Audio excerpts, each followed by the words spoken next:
My name is Helena Molin Valdés. I work for the United Nations Office for Disaster Reduction, UNISDR, and we are co-sponsoring this conference.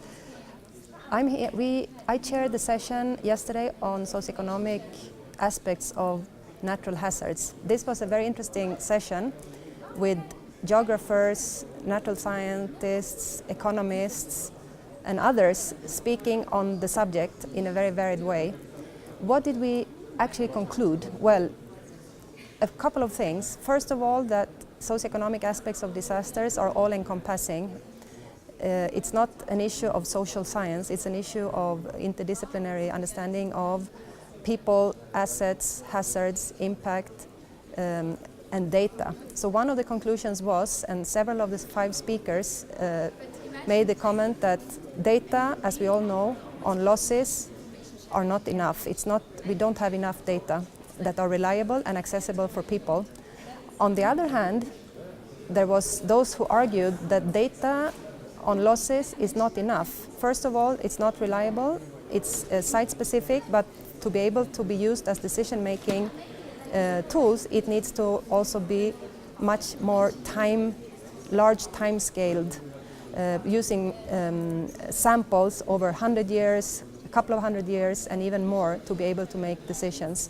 So then the question came up, and this was an economist saying, what is a decision? How are decisions taken? And what is economics, by the way, he was asking. Money-wise, money economy or resource economy, and what is it that triggered decision makers to decide on risk integrated flood management, for example. Another question that was being posed was what's the annual fatality average of earthquakes? The answer was it's impossible to say based on the available empirical data.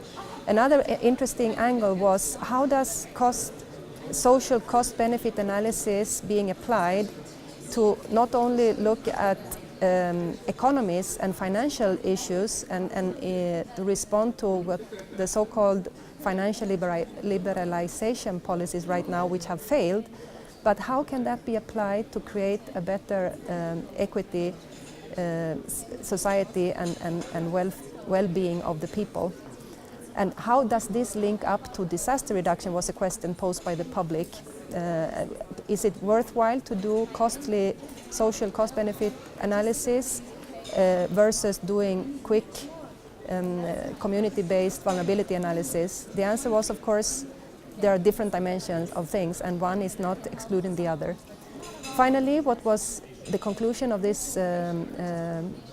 session was that disaster decisions and decisions on environmental, social, and economic aspects are in the end very localized, and what the academics might find being based on data in terms of decision making, the decision makers and the politicians that actually need to take responsibility for everyday development decisions, they need solutions immediately.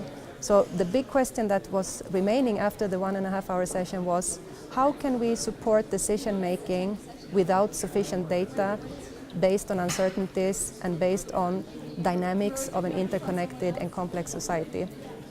That's the question that remains. And in the end, local decisions, local governments and communities needs to be at the basis of this stakeholder-driven demand.